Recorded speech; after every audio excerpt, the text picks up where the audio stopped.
الحمد لله الحمد لله نستعينه ونستغفره ونؤمن به ونتوكل عليه ونعوذ بالله من شرور أنفسنا ومن سيئات أعمالنا من يهد الله فلا مضل له ومن يضلل فلا هادي له ونشهد أن سيدنا وسندنا حبيبنا وطبيب قلوبنا ومولانا محمدا عبده ورسوله صلى الله تعالى عليه وعلى آله وأصحابه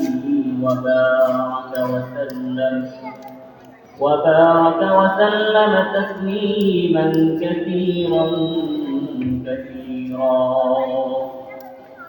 أرسله بالحق بشيرا ونذيرا وداعيا إلى الله بإذنه وسراجا منيرا أما بعد فأعوذ بالله من الشيطان الرجيم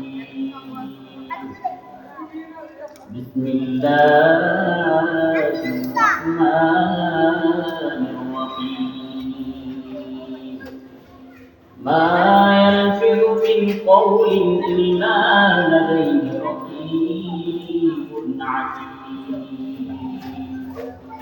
وقال رسول الله صلى الله عليه وسلم من يضمن لي ما بين لحييه وما بين رجليه أضمن له الجنة أو كما قال عليه الصلاة والسلام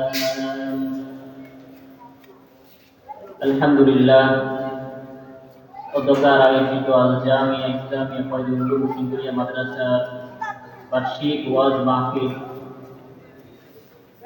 উপস্থিত সম্মানিত মুসলিয়ানি কেরাম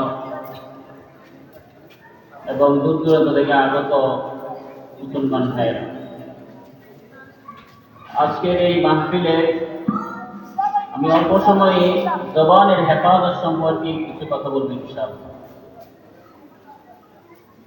সম্মানিত হাজিরিন, যারা উপস্থিত আছেন অথবা যারা দূর থেকে মাইকের আওয়াজ শুনতেছেন, সকলেই কথাগুলো খেয়াল করে শুনবেন, ইনশাআল্লাহ কাজে আসবে। আল্লাহ পাকের অসংখ্য নিয়ামত আমাদেরকে দেওয়া হয়েছে। আল্লাহ পাকের অসংখ্য নিয়ামতের মধ্যে আমরা 24 ঘন্টা ডুবে আছি। আল্লাহ পাক রব্বুল আলামিন কোরআনুল কারীমের মধ্যে বলে,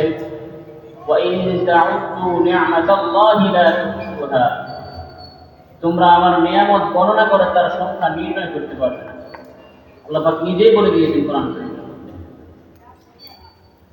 তো আল্লাহ পাকের এই অসংখ্য নিয়ামতের মধ্যে আমাদের মানব দেহে অসংখ্য অগণিত নিয়ামত রয়েছে। আমাদের হাত একটা নিয়ামত, পা একটা নিয়ামত, চোখ একটা নিয়ামত, কান একটা নিয়ামত। এমনিভাবে একটা গুরুত্বপূর্ণ নিয়ামত হচ্ছে জবান, যার দ্বারা আমরা মনের অনুভূতি আমরা প্রকাশ করি, রাগ বিরাগ শত্রুতা মিত্রতা আমরা প্রকাশ করি। এটা আল্লাহ পাকের একটা বড় একটা নিয়ামত। কারণ এই নিয়ামতটা একজন মানুষের জান্নাত এবং জাহান্নাম নির্ভর করে। এই জবানে যদি সঠিক ব্যবহার করা হয় তাহলে সে জান্নাতি হবে, আর যদি এই জবানের অপব্যবহার করে তাহলে সে জাহান্নামী হবে। রাসূল সাল্লাল্লাহু আলাইহি ওয়াসাল্লাম একটি হাদিসের মধ্যে বলে, হাদিসটি রয়েছে বুখারী শরীফ বিশুদ্ধ কিতাব, হাদিস নাম হচ্ছে 6474 নম্বর হাদিস। قال رسول الله صلى الله عليه وسلم মান ইয়াজমালি মা বাইনা নাহিয়াইহি ওয়া মা বাইনা রিজলাইহি আজমান লাহুল জান্নাহ। নবী করিম সাল্লাল্লাহু আলাইহি ওয়াসাল্লাম উম্মতকে জানিয়ে দিতেছেন, কোন ব্যক্তি যদি তার দুই চোয়ালের মধ্যবর্তী বস্তুকে হেফাজতের জিম্মাদারি নিতে পারে এবং তার দুই পায়ের মধ্যবর্তী বস্তুকে সে জিম্মাদারি নিতে পারে, নবী করিম সাল্লাল্লাহু আলাইহি ওয়াসাল্লাম বলেন, আমি কিয়ামতের দিন তাকে জান্নাতে নিয়ে যাওয়ার জিম্মাদারি নিব। সুবহানাল্লাহ, কত দামি একটা কথা। দুই চোয়ালের মধ্যবর্তী বস্তু দ্বারা রাসূল সাল্লাল্লাহু আলাইহি ওয়াসাল্লাম বুঝিয়েছেন জবান, জিহ্বাকে। এই জবানের জিম্মাদারি কিভাবে নিতে হবে?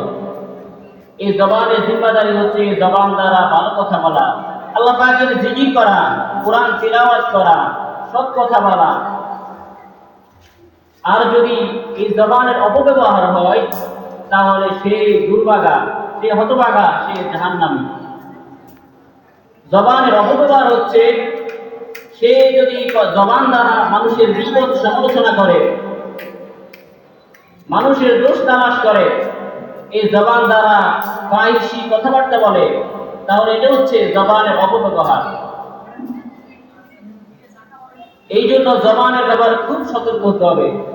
আল্লাহ পাক রব্বুল আলামিন কুরআনুল কারীমের একটি আয়াত সূরা কফের 18 নম্বর আয়াতের মধ্যে বলেন, মা ইয়ালফিযু মিন কাওলিন ইল্লা লাদাইহি রাকীবুন আতীদ।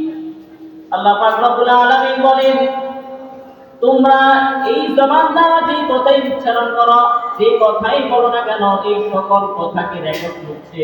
এই সকল কথা সংরক্ষণ করার জন্য প্রহরী নিযুক্ত রয়েছে।